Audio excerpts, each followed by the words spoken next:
শিৱসাগৰত আম আদমি পাৰ্টিৰ কেণ্ডেল মাৰ্চ। মণিপুৰত শান্তি শৃংখলা ঘূৰাই অনাৰ দাবীত শিৱসাগৰৰ ঐতিহ্যমণ্ডিত শিৱদৌলৰ সন্মুখত কেণ্ডেল মাৰ্চ আম আদমি পাৰ্টি শিৱসাগৰ জিলা সমিতিৰ। মণিপুৰৰ ঘটনাৰ সন্দৰ্ভত প্ৰধানমন্ত্ৰী নৰেন্দ্ৰ মোদীৰ মৌনতাৰ অভিযোগ তুলি তীব্ৰ ভাষাৰে সমালোচনা আম আদমি পাৰ্টিৰ।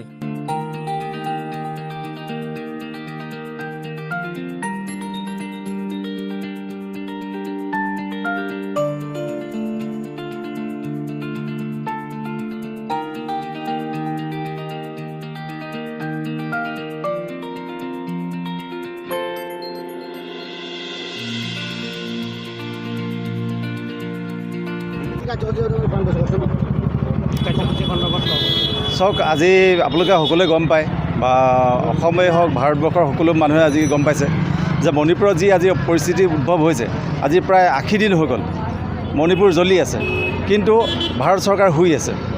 এনেকুৱা পৰিস্থিতিত মণিপুৰত দিনে দিনে পৰিস্থিতি বেয়াৰ ফালে বেয়া ঢাল খাই গৈ আছে।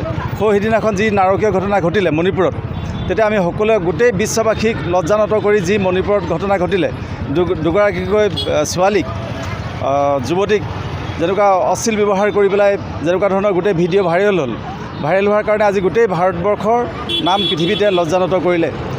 তাৰ পাছতো এই চৰকাৰখনে কোনো ধৰণৰ ব্যৱস্থা লোৱা নাই। আজি আপোনালোকে চাওক, 80 দিন হৈ গ'ল ভাৰতৰ প্ৰধানমন্ত্ৰী মাননীয় নৰেন্দ্ৰ মোদী ডাঙৰীয়াই এতিয়াও মুখত চেলো টেপ লগাই আছে। তেখেতে কোনো এটা শব্দ তেওঁ নকয়। যিজন প্ৰধানমন্ত্ৰী নৰেন্দ্ৰ মোদীয়ে আজি 4-5 মাহৰ আগত মণিপুৰত ইলেকশ্যনৰ সময়ত কিমানবাৰ মণিপুৰ ভ্ৰমণ কৰিলে ভাৰতবৰ্ষৰ প্ৰতিজন মানুহে গম পায়, কিন্তু আজি এই মণিপুৰ যেতিয়া জ্বলি আছে, তেখেতে মণিপুৰৰ হৈ এষাৰ মাত মাতিবলৈ কাৰো সময় নাই। মণিপুৰক এই জ্বলন্ত অৱস্থাত এৰি থৈ নৰেন্দ্ৰ মোদী ডাঙৰীয়াই আমেৰিকা ভ্ৰমণ কৰিছে, ফ্ৰান্স ভ্ৰমণ কৰিছে। আমি ধিক্কাৰ দিছোঁ এনেকুৱা ধৰণৰ কথা বতৰাত। মণিপুৰখন অসমৰ ভাৰতবৰ্ষৰ কি অংগৰাজ্য নহয় নেকি, যে মণিপুৰ জ্বলি থকা অৱস্থাত ভাৰতৰ প্ৰধানমন্ত্ৰীজনে কোনো ধৰণৰ প্ৰতিক্ৰিয়া ব্যক্ত কৰা নাই।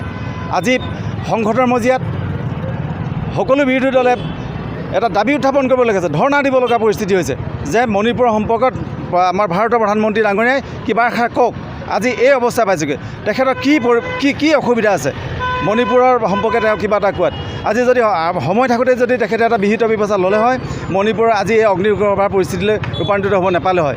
গতিকে আমি মণিপুৰৰ শান্তি দাবী কৰি পেলাই ভাৰত চৰকাৰক টোপনিৰ পৰা জগাবৰ কাৰণে আমি সদৌ আম আদমি পাৰ্টিৰ ৰাজ্যিক শাখাৰ আহ্বান মতে অসমত আজি শিৱসাগৰ জিলাৰ আম আদমি পাৰ্টিৰ সৌজন্যত আমি এই কেণ্ডেল লৈ আমি মৌন এটা সমদল কৰিছোঁ, যাতে মণিপুৰলৈ অতি সোনকালে শান্তি ঘূৰি আহক।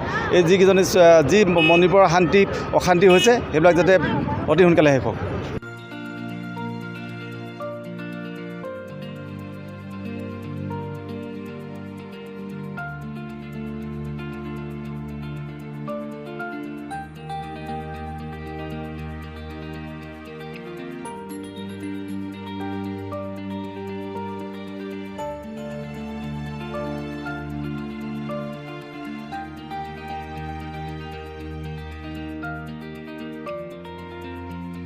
শিৱসাগৰৰ পৰা ৰজনীকান্ত পাংগিং ৰিপোৰ্ট, প্ৰতিদিন লাইভ আছাম।